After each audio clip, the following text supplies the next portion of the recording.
Assalamualaikum warahmatullahi wabarakatuh. Pada kesempatan kali ini, kelompok kami ingin mempresentasikan terkait dengan proyek berkelompok terkait dengan pengurutan atau sort. Tujuan dari presentasi kali ini adalah ingin mengetahui dan menjelaskan terkait dengan bubble sort yang akan dibandingkan dengan penjelasan terkait dengan merge sort. Adapun tujuan lain dari presentasi ini adalah untuk mengetahui perbedaan kegunaan dan juga kelebihan serta kekurangan dari penggunaan kedua sorting tersebut. Sebelumnya kami dari kelompok yang beranggotakan Nabila Raskia Nurseta dari Prodi Statistika, Afrizal Kinayong Aura Akilan dari Prodi Statistika, Irfana Zala Afifah dari Prodi Statistika, Bindu Raditya Anreng Sangya dari Prodi Ilmu Komputer, dan Hanafi Khairul Siddiq dari Prodi Ilmu Komputer. Nah, apa itu bubble sort? Bubble sort adalah algoritma pengurutan yang bekerja dengan cara membandingkan dua elemen yang bersebelahan dan menukarkannya jika urutannya salah.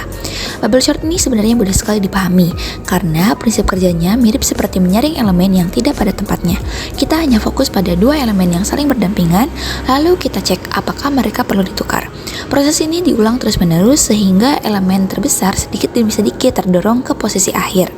Disebut bubble karena elemen terbesar menggelembung naik ke atas ke akhir array setiap iterasi. Selain itu, bubble sort juga memiliki karakteristik, yaitu sangat sederhana.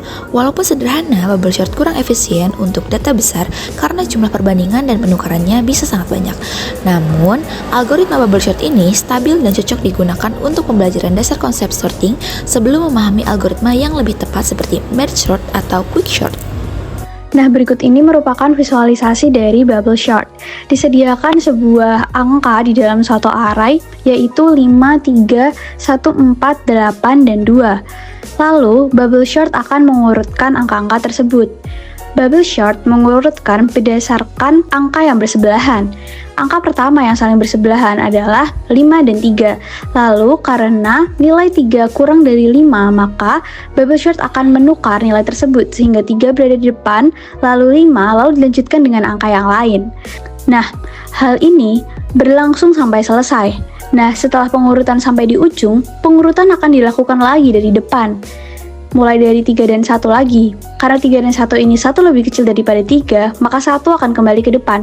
Dan hal ini berlangsung seterusnya sampai selesai. Ketika semua angka sudah terurut, maka bubble sort akan berhenti untuk mengurutkan. Sekarang saya akan menjelaskan mengenai merge sort. Apa itu merge sort? Merge sort adalah algoritma pengurutan berbasis divide and conquer. Divide sendiri merupakan proses membagi array menjadi dua bagian. Sedangkan conquer merupakan proses pengurutan masing-masing bagian yang sudah dibagi tadi secara rekursif. Setelah kedua tersebut dilakukan, maka algoritma akan menggabungkan dua bagian yang sudah terurut menjadi satu array terurut. Istilah ini disebut combine. Karakteristik merge sort adalah sangat cepat untuk data besar, stabil, dan teknik divide and conquer yang optimal. Langkah pertama yang dilakukan merge sort adalah membagi array hingga tersisa array yang berisi dua bagian untuk bisa langsung disorting. Setelah hanya tersisa dua bagian seperti ini, maka array tersebut akan langsung disort. Jika yang dikira lebih besar, maka akan diswap seperti ini. Kemudian pada array yang satunya ini sudah tersort. Setelah dua array ini terurut, kita akan mengurutkannya satu persatu, memasukkan ke array yang lebih besar sebelumnya. Kita mendapatkan 29 yang lebih kecil, kemudian 87 yang lebih kecil, dan seterusnya hingga semuanya terurut satu persatu.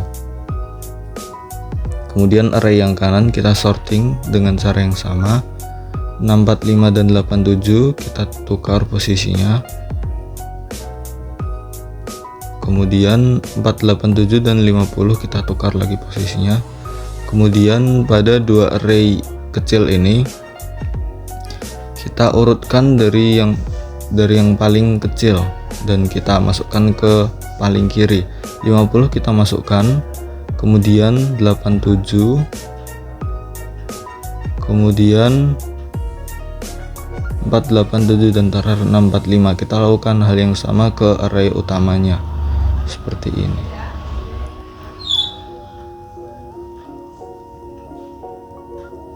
Dan seperti itu akhirnya kita bisa menyelesaikan merge sort. Kelebihan dan kekurangan merge sort dan bubble sort berikut adalah penjelasannya. Untuk kelebihan dari bubble sort, yang pertama adalah mudah dipahami. Algoritma bubble sort sangat mudah untuk dipahami bagi orang yang baru memulai mempelajari algoritma sorting di komputer. Kedua, algoritma ini mudah untuk diimplementasikan. Ketika data yang dimiliki berukuran kecil, kita tidak perlu repot menuliskan merge sort yang panjang dan rumit. Kita cukup menggunakan bubble sort yang masih efisien untuk array berukuran kecil. Yang ketiga, algoritma ini stabil. Dan yang terakhir, bisa dihentikan cepat jika sudah terurut. Kekurangannya, waktu eksekusi yang lambat untuk array berukuran besar. Banyak operasi swap yang membuat algoritma kurang efisien. Dan yang terakhir, kompleksitas waktu yang dibutuhkan bubble sort adalah O(n²), yang mana sangat buruk. Untuk kelebihan dari merge sort, yang pertama adalah kompleksitas waktu yang baik, hanya n log n. Algoritma merge sort sangat cocok untuk array berukuran bahkan sangat besar. Kemudian algoritma ini juga stabil dan tidak bergantung pada data awal. Namun kekurangan dari merge sort membutuhkan ruang memori tambahan dengan kompleksitas ruang sebesar O(n). Untuk mengimplementasikannya membutuhkan waktu lebih banyak dan kompleksitas yang lebih tinggi. Yang ketiga, algoritma ini rekursif, yang tidak cocok untuk sistem kecil seperti perangkat keras yang memiliki memori terbatas. Dan yang terakhir, algoritma ini lebih susah untuk dipahami daripada bubble sort. Berikut adalah sintaks bubble sort dan merge sort. Dan ini adalah outputnya. Oke, setelah mengetahui terkait dengan penjelasan, konsep dasar, visualisasi, sintaks, dan juga kelebihan serta kekurangan, maka kita mendapat kesimpulan bahwa terkait dengan perbedaan dari kedua fungsi sort terkait dengan bubble sort dan juga merge sort adalah ketika kita menggunakan bubble sort ini cocok untuk pelajar karena dia sederhana, tapi untuk eksekusi atau prosesnya itu konsisten lambat sehingga tidak cocok untuk data yang besar. Kemudian untuk merge sort, dia cepat dan efisien untuk data besar, sehingga untuk praktikum nyata, biasanya merge sort jauh lebih superior atau jauh lebih bisa digunakan dan diandalkan. Tetapi untuk merge sort sendiri, dia memerlukan memori ekstra dibandingkan dengan bubble sort. Baik, dengan adanya pemaparan dan presentasi terkait dengan kesimpulan tadi, maka itu juga menutup dari presentasi kelompok kami pada kesempatan kali ini. Apabila ada kata yang kurang berkenan didengarkan, kami mohon maaf yang sebesar-besarnya. Kurang lebihnya mohon maaf. Wassalamualaikum warahmatullahi wabarakatuh.